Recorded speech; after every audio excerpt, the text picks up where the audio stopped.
Hey, everybody. Welcome to another episode of Ballin, your favorite Phillies podcast. Mike Small here, along with my co-host Double D. Dylan, how you doing today? I'm good, man. Phil's going for 10 of their last 11 tonight against the Mets, so should be a fun night in Philadelphia. You know what? If only I had the prognostication skills of Rhys Harper, or at least I had the ability to say, this is what I need and get it delivered. Rhys Harper said when the Phils were struggling about a week and a half ago, he said, we just need to win 9 out of 10. And that's exactly what they've done. It's miraculous. That's not bad. That's not bad. I wish he would say that I just need to win the lottery tomorrow. Do you think we can get him to say that? Maybe. We'll try to get him on the podcast. I'm sure he'd be up for it. Yeah. But you and I were talking about this earlier today, and it really, bears repeating to try to understand. This Phillies team was really bad at the beginning of the year. I mean, I know that, they had the rain problems. They had the COVID issue with the Marlins. They couldn't hit. They couldn't pitch. The bullpen was a joke. And now they win 9 out of 10. Are they the team that sucked in the beginning of the year? Or are they the team that's the juggernaut now, or somewhere in the middle? Yeah, I think that's going to be the theme of this episode that we'll keep going back to is where are they? Where are we at now? I am on the side of where they are now, and I'm going to go on record and say that they can be even better, because I'm obviously 9 out of 10 is miraculous, and now if they win 10 of 11 and so on. Yeah. But when I say that, I mean it for the fact that Rhys Harper and JT Realmuto were keeping the ship afloat in the beginning of the season. Like, they were the only reason you were 2 games under 500, 3 games under 500, while the rest of the lineup struggled. The bullpen was atrocious. The starting 5 wasn't getting it done. Right. So now Bryce is getting the night off tonight against the Mets because he's like 7 of his last 30 or 40 so plate appearances. JT slowed down a little bit. And now you have Rhys Hoskins on an absolute tear. Andrew McCutchen's looking like the Andrew McCutchen of the first 60 games of last season. Gene Segura, although his average doesn't speak it, he's putting the ball in play a lot more. He's been clutch. And the rookie Alec Baum is on absolute fire right now. So now you have the other 4 or 5 so in your lineup stepping up and carrying the team, while your 2 stars take a back seat for this week. And the reason I say that they can be better is because if they can all put it together with the 1-2 punch that is Aaron Nola and Zach Wheeler, which I have here. They are combined 8-2 this year. Zach Wheeler has a 2.20 ERA and Aaron Nola is 2.45. Aaron Nola has an .86 WHIP, and he also has 57 strikeouts. Zach Wheeler has 29. So. I mean, think about Nola though. He had 1 clunker. And every other game's been fantastic. And I think his last game was his best performance so far. So before I'm going to throw this to you, but I really do. I think that with this 1-2 punch, you think they're closer to what they've been lately. I think they are what they've been lately, and I think they can be even better. I really do. Hard to get better than 9 out of 10. Oh yeah, I understand that part. But how they're playing. Yes. Yeah. No, that makes sense. I think there's a couple of things to consider as well, and you make some really good points, especially the one about JT and Harper not hitting of late, and they're doing this without them. There's a couple of things that we have to recognize. One, I know that most of Philadelphia, for some reason, well, not for some reason, because he hasn't done a good job, doesn't like Matt Klentak. You know what? They made some good moves.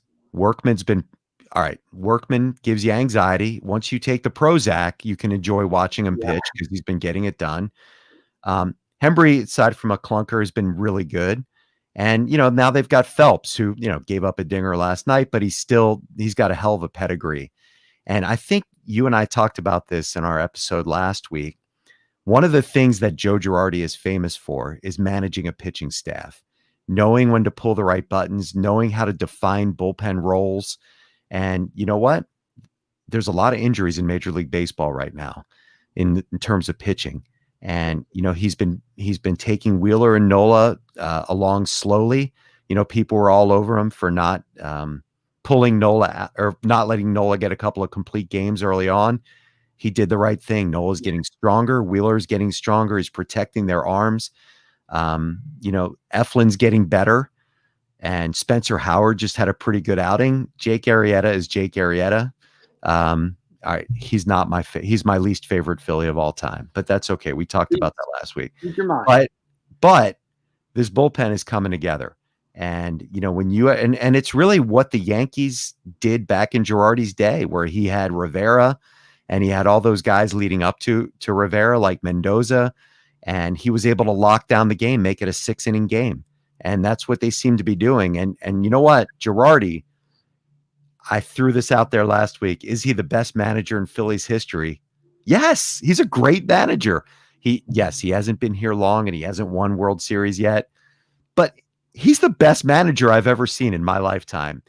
Danny Ozark, Terry Francona, Charlie Manuel, all these guys. He's a great manager, and he's got a great staff, his hitting coach, his pitching coach, and it's coming together. So my long-winded answer is yes, I agree. They are good. Yeah.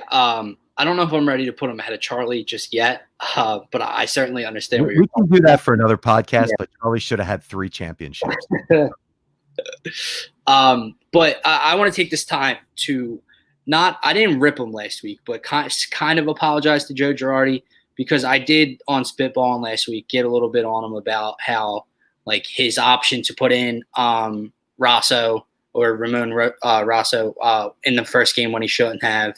And he made some questionable bullpen calls at the time. But you had to see what he had. Yeah. Reggie McLean, Tommy Hunter was atrocious at the time. He's gotten a lot better. He had nowhere to turn to. And I think that's to kind of go off of what you're saying, is that's another reason why I think they can be even better than they are now, because Joe Girardi is in the dugout.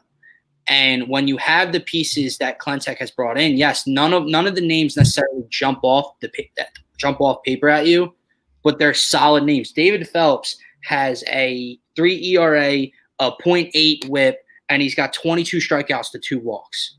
And I forget the specific stat, but I believe it's against left-handers. But you can tell me if I'm wrong. I think it's left-handers. He's absolutely dominant against left-handers.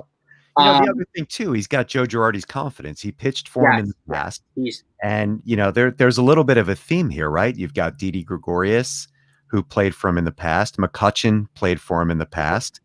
There is definitely a theme here, and he's brought some of the right guys over that have infused life into the clubhouse.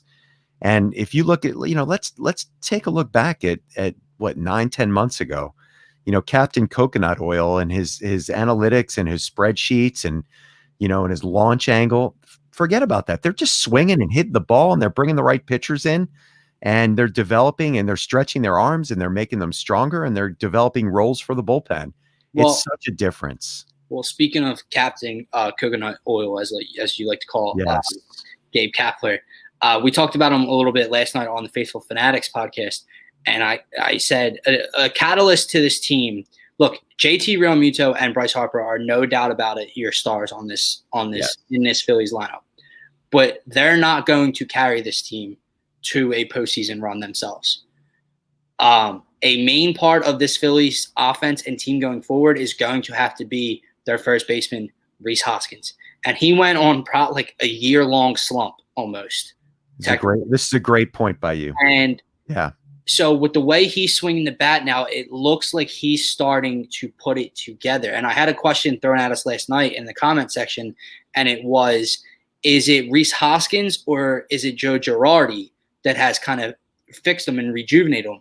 I think it's both. Like, Joe Girardi definitely plays a role in it, but it ultimately comes down to Rhys. Rhys always has the eye. Rhys walks a ton. Yeah. So what Captain Coconut Oil did, to your point, is he was all numbers, all analytics, all swing trajectory. He wanted the ball in the air, better chance of a home run, launch angle, yes. So what he was doing, Rhys was dropping that back shoulder every time. So he screwed Rhys Hoskins up tremendously. Yeah. And now Rhys is getting back to, as simple as it sounds and as corny as it sounds, hitting the ball where it is pitched. And that's what you've seen him do over this hot streak that he's on. And if he continues to do this, the Phillies will be in very, very good shape. This is a really good point out of you, because Hoskins' emergence has coincided with the Phillies' offensive streak. Now, Yeah. Let me go back a little bit. So I'm agreeing with that point, but there's a couple of other things that I'm really enjoying about this team. When I followed the Phillies in the late 2000s, with that run from 2006 and Right. 7 on to about 2011, where it ended with Ryan Howard's Achilles. What you noticed about that team is it was okay when they lost games because they'd always come back and there would always be fight. They might be down 5-0. They might lose the game 6-5. I know exactly. You know what? It showed me something. And right after 2011, that just stopped. And this is what they have again. You know what? Honestly, that 10-0 game that they were down on Sunday night last week was one of the most encouraging signs as a Phillies fan, because Harper had that mic on in right field, which, by the way, makes me really nervous when they're talking to him and the ball's about to be pitched. Well, he had to say, he was like, hold on. It was giving me anxiety. I'm like, let the dude set up. Anyway, but what happened was he said, this is a good offensive team. It's not going to end up like this. We're going to come back. And my God, they almost won the game and probably should have, which was incredible. And that's the fight in this team. And by the way, one other shout out. Okay, you're the young dude. I'm the old guy. I was anti-DH. I hated the DH for the National League. I'm liking the DH, not just because of the Phillies and because of the flexibility that it gives them. I'm going to give a shout out to my nephew, Robbie Pito, who's been on the Killing Me Smalls podcast a few times. He is in the Dodgers organization right now, a pitcher, and actually played with Alec Baum in the Cape Cod League. So we can talk about that later. But he said to me, he was a really good hitter when he was, in elementary school and growing up. And he never batted in high school and never batted in college. And that struck me like, why should pitchers bat when that doesn't happen anymore? So that really, that turned me. And now I'm really just enjoying the offensive baseball. And I thought it would take the strategy out of it. Right. So, yeah. It's not. And you know what I love strategically? I love that Girardi bunts with a man on second every single time in extra innings. It's been, I don't know why everybody doesn't do that, but I'm kind of getting ahead of myself. But I'm going on multiple topics. My ADD's kicking in, but I'm psyched. It's been a lot of fun, and I love the fact that they're all hitting the ball. I love the fact that no matter who's up, it could drive in a run. When you're watching the games the last couple of years, after the 5th or 6th batter, you're like, all right, let's just get through this till we turn the lineup over. This is a lot of fun. Yeah. Well, before I get to my next point, my question, you kind of answered it, but is that why you were anti-DH, like the strategy, like taking the manager out of the game like that? Yeah. No, a couple of reasons. One, I like, I like the pureness of the game. And, I really like what it's been for all those years, and just sticking those gimmicks in there.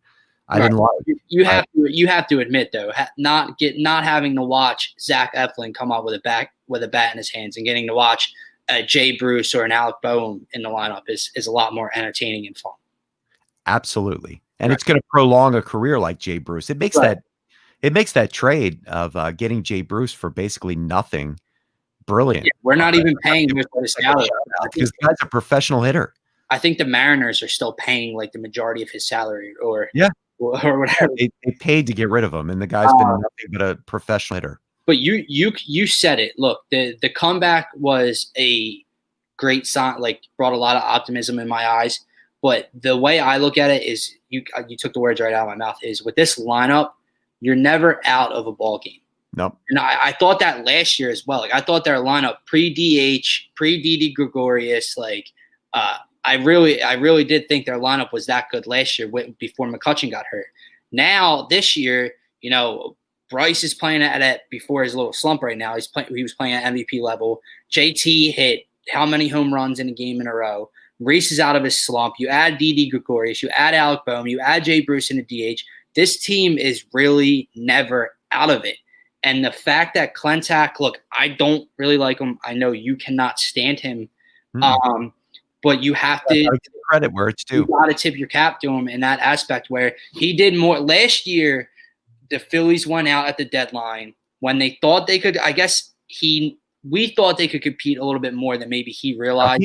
Let's be honest. He got hot garbage last year just to Right. shut people up and Right. say It was you need starting pitchers. So he went out and got Jason Vargas. He went out and got Drew Smiley, and they were serviceable. They were better than what you had, but it wasn't going to get you into a playoff race. This year, anything would have been better than the bullpen we had. Like, that's just facing facts. But when you bring in a Brandon Workman, David Hale, David Phelps, Heath Hembry, these veteran arms, Tommy Hunter is a veteran. He's coming around. Hector Neris, I forget, has put aside how many hitters in a row that he's faced. He looked great last night. The bullpen with this lineup and with this bullpen and the 1-2 punch and a Hall of Fame manager in the dugout, no one can sit here and argue with me that this team is not going to compete in the postseason, because they are 18-15 now. They won 9 of 10. They're in second place in the weird playoff this year. The first two teams in each division make the playoffs, and then there's 2 wild card spots in each league. The Phillies currently sit in a playoff spot, and I am refusing to believe that the Miami Marlins are going to keep this up. And I think that's going to be a huge series. We'll definitely talk about it next week. The Phillies have 4 against the Mets coming up starting tonight. They have 2 against the Red Sox at home. And then they go to Miami for like 7 straight with like 2 doubleheaders thrown in because of all those games missed. So that is going to be a huge series if the Marlins are only 2 or 3 games behind the Phillies or even closer. You know, you just gave me anxiety because with all those games, now I'm thinking that we have to watch Vince Velasquez pitch again. But he's been okay in the bullpen. But in any event, the other thing about that is I was on Fangraphs this morning. I don't know if you use that website, but it's really, really good if you like the analytics. And it gave me an 83% chance to get into the playoffs. Really, I did see that, yes. Yeah, which I thought was great. Which and crazy because I think a couple weeks ago, it was like 2 weeks ago, it was like 16.4%. Yeah. Like something and like here's the other stat for you. Do you know who their 4th leading wins above replacement player is on the team? No. Hitter, not pitcher, hitter. It is your buddy and mine, Andrew Knapp. No. Guy's hitting over 400. Yeah, I did see that earlier. I was going to throw out the fact that when Rhys Hoskins is now hot, he leads the team with a 978 OPS. Technically not, because Andrew Knapp technically leads the team. I meant as a starting, everyday, basically starter that Rhys leads it. But, oh, God. Hey, you know what? He's not bad. Look, hold on. Not a bad catcher, and if he can get a little bit. I'm going to stop trashing the guys that have been around for a little while in Philadelphia organizations, because Andrew Knapp made a hell of a he made a hell of a play at home plate to turn their losing streak around in Atlanta. You could argue that's been the spark of this winning streak. That is where this entire run has turned around at, because they were about to lose 6 straight, which would have killed them. And Workman was about to blow his second save in a row, and he's been lights out since. And look, maybe I'll keep doing it, because I've been on Scott. You're the one that's doing it. Yeah, I've been on Scott Lawton talking about the Flyers for the last week, because I cannot stand him, to be honest with you. And he had an overtime winner in Game 5, and he had a huge game tying goal in the 3rd period last night. So maybe I'll keep doing it. So we'll give you the credit for both. Yeah, I'll shoot a text over to over to Elaine Vigneault and make sure that he knows that it was all you. Yeah. No problem. So, so the bottom line is I think the Phillies are legit. It's too bad there's no All-Star game. They might have 3-4 All-Stars. I think, that's normally where it goes wrong. That's normally where the season goes south.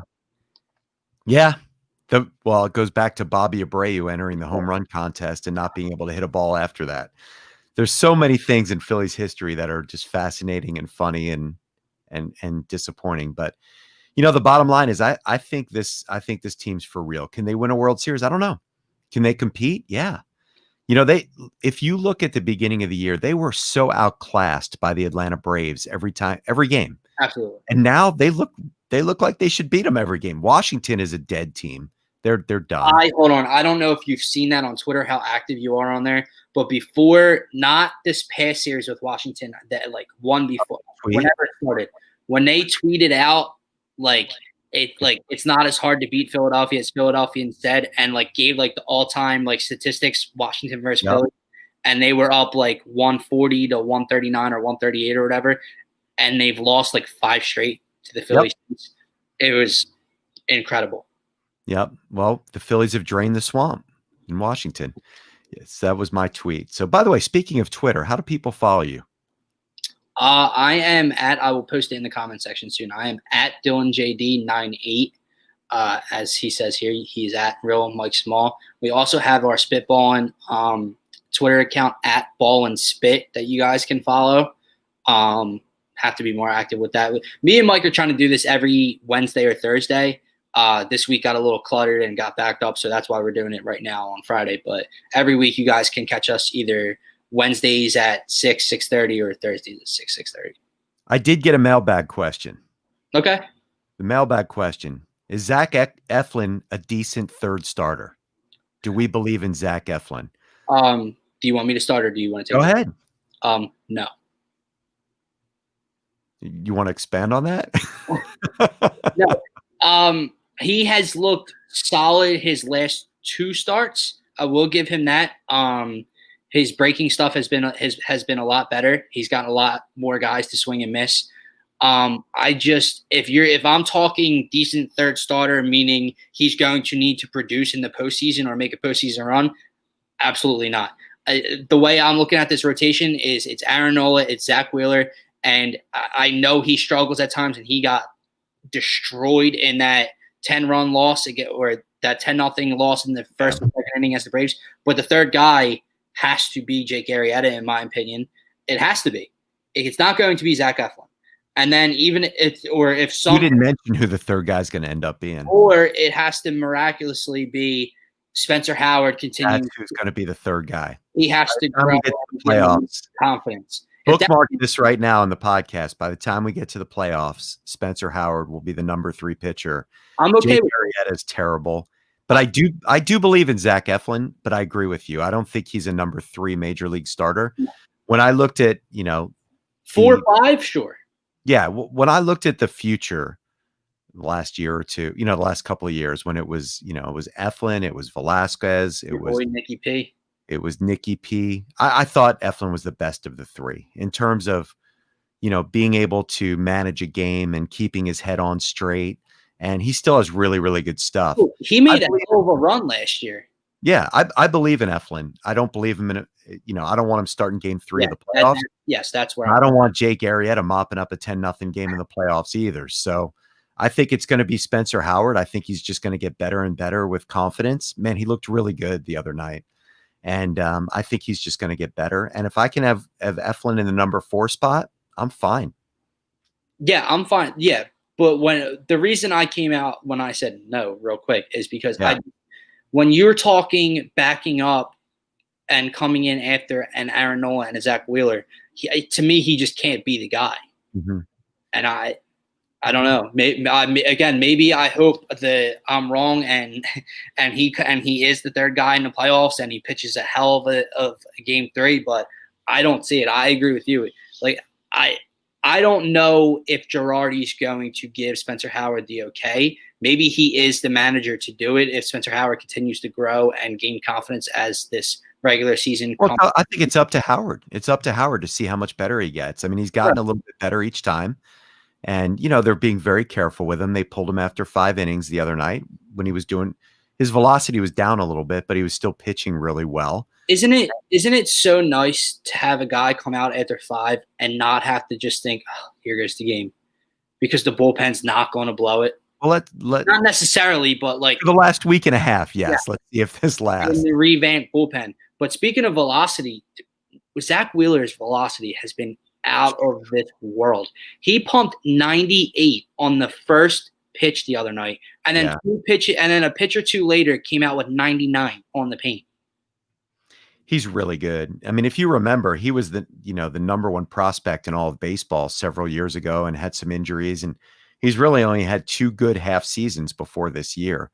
Yeah. But he was a big deal. And let me ask you this. He's pulling it together. And I think the fact that in the way that, Brian Price and Joe Girardi are taking care of his arm and the workout regimen and whatever else they're doing, man, he's great. Well, let me ask you this. I know what your answer is going to be, and I'm going to end up agreeing with you, but just to say, who would be your game one starter right now if the season ended? There's been a lot of talk about that, and I actually heard a national broadcaster say it should be Wheeler. I still think it's Nola. I think Nola's your ace. I think you're building around Nola, and he's done nothing to not be your ace and your number one. Yeah, I agree. I think it's going to be good Nola. Problem though. It's a good problem to have. Like I said, that's where I think a lot of people, the issue, like we said a lot, and I know I'm kind of beating a dead horse here, but the issue this entire season has been the bullpen. And I think people get wrapped up in the fact that the Phillies don't have a deep starting five. Now, yes, can that be problematic? Sure. If Jake Arrieta is going out and giving up 8, 9, 10 runs, if Spencer Howard's not bringing his best stuff, if Zach Eflin's not giving up 3 runs and he's giving up 6 or 7. But what people don't realize is not many teams are deeper than 2 really good starters. Right. It's not. Last year was an anomaly, right? Like you had the Nats with Strasburg, Scherzer, and Corbin. You had the Astros with Verlander, Greinke, and Garrett Cole. That doesn't happen often. It's not the 3-4 aces that the Phillies used to have with Roy Halladay, Cliff Lee, Roy Oswalt, and Cole Hamels. Just those days I feel like don't exist anymore. Yeah, but think about the last time they won a World Series. It was Cole Hamels, Brett Myers, and Jamie Joe Blanton. Right. Yeah. That's like that. Exactly.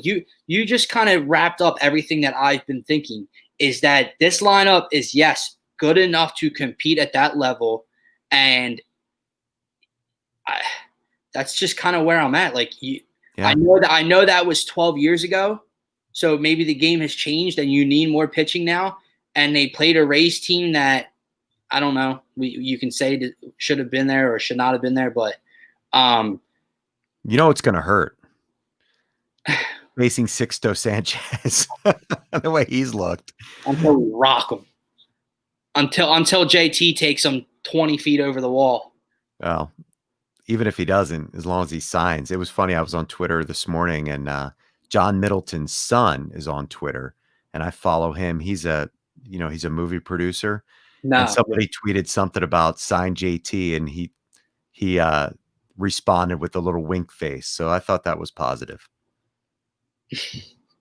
Well, Middleton, I'm grasping at straws, my man. Whatever. Middleton was just out giving autographs out to the Pandemic crew. Yeah, he was. The Pandemic crew. They were screaming sign JT, and that is something. I don't know if this would be possible for you, but just for everyone watching, it's just an idea I have. You can comment or tweet me if you think it would be fun or if you would want to join. I really want to do a live broadcast from the center field gate on a Friday or Saturday or Sunday game. Oh, that'd be a blast. Before the game. Like, I just think, I don't know. You want to hang with the Fandemics? Yeah. We should do that. Add the Fandemic crew in the background. Hey, if you're listening and you're a Fandemic, throw us an invite. Yeah. I want to add the Fandemic crew after after this episode. I'd be down. That'd be fun. I think so. Maybe not Sunday. Football's coming back next Sunday, so I don't know if I can work a live broadcast into my schedule there. But Saturday game, depending on your schedule, I think it would be a ton of fun. Yo, man, so there's one more topic that we didn't spend any time on that we need to hit before we wrap up, and we teased it. Alec Baum. He is just a professional hitter. He doesn't look rattled in the box. He never looks, overmatched. He always has a good at bat. You know what? Sometimes he'll have cheap little grounders and he won't hit his spot. And, everyone does. But he has a major league at bat every time. And I told you, my nephew played ball with him in the Cape Cod League. Said he's a great guy, and just one of the things. And we'll get him on the podcast. He's out in the Dodgers. He's out in Arizona working out with the Dodgers. And he shared with me, he's like, when Bohm hits a ball, it just sounds different off his bat. It just does. And I love the way that he just hits the ball where it's pitched. He'll go to all fields. He'll hit with power. He's got, he can run a little bit. I know he's not a great fielder, but I don't think he's been playing a lot better. He's gotten better. I'm as excited about him as I've been about any Phillies rookie and outside of Dominic Brown in a long time. Yeah, I think he is as advertised. He is the first prospect to come through the system in a long time that has been what we're told and what we've been waiting to see. Hitter. I mean, Aaron Nola was one of them, but yeah. Yeah, but more offensively, I mean. Yeah.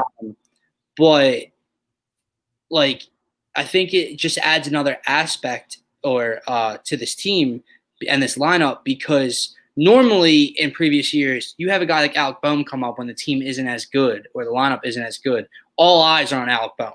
Like, you just want to see Alec Baum at the plate taking that bat. Yeah. With the way this lineup and team is constructed, it's like he just blends and fits right into the middle of the order, and it's beautiful. Yeah. He's their what? He's like their 6 or 7 hole hitter every night. That is insane. You know, everybody's comparing him to Jason Worth because he wears the same number. He's got the same hair. He's tall. He hits it to all fields. Jason Worth was a real good player when he was healthy. And I don't know if that's the right comp. I can't answer that. I want to see. I don't know if it's the right comp. I just think I think it's more of a look. It's a aesthetic aspect to it. Maybe. I mean, there are some similarities in the way they play. But man, you know, and remember, Jason Worth was the rookie of the year, and then he had all those wrist problems. Yeah. So he was a big deal, and so is Baum. I'm super. He's must see TV for me. If I try to watch every game, but if I'm, if I have to go walk the dog or go to the bathroom, I am pausing it. I've got to make sure I see Baum hit. Can't miss it. Can't miss one of his at bats. Hold it in. Yeah. Well, good, man. Another good episode, I think. Yeah, you got to get rolling, right? I've got to get rolling. It's Friday night. I'm actually moving in a couple of weeks, so we're packing the house and gonna go grab some dinner before we get back to work down by the water. Looking forward to it. I got a fantasy draft coming up in like 2 hours, so got to get ready for that. Football? Yeah. What pick do you have? 8th. So you're gonna get a receiver. Well, I'm 8 teams, so I get back to back. Oh, okay. Then you get like a Josh Jacobs and maybe a Michael Thomas or something like that. I like it. I've got mine on Monday. I've got the 5th pick in a 12-team league. I think I'm going to end up with Kamara. Yeah, they're looking to trade him too, but yeah, I had the first pick in another league I did a week ago, and went completely different. I don't know if I'm topping this. I had I think my lineup, I had Patrick Mahomes, Christian McCaffrey, Nick Chubb.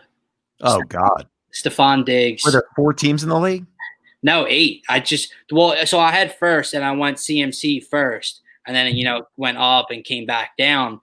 And I took Nick Chubb, and no one went quarterback yet. So I was like, I like to wait on quarterback. Yeah. But it's also a little bit more distance based too. Like, you get bonuses for distance touchdowns, so like longer distance touchdowns. So when Mahomes was still there, I was like, I might grab Mahomes with my first pick and just screw the whole league up. I don't know.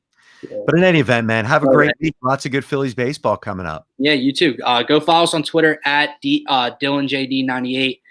Mike is at Real Mike Small. Go follow our Spitballin Podcast on Twitter at Ball and Spit. Go Phillies. Let's hope they win 10 out of their last 11. And have a nice night, guys.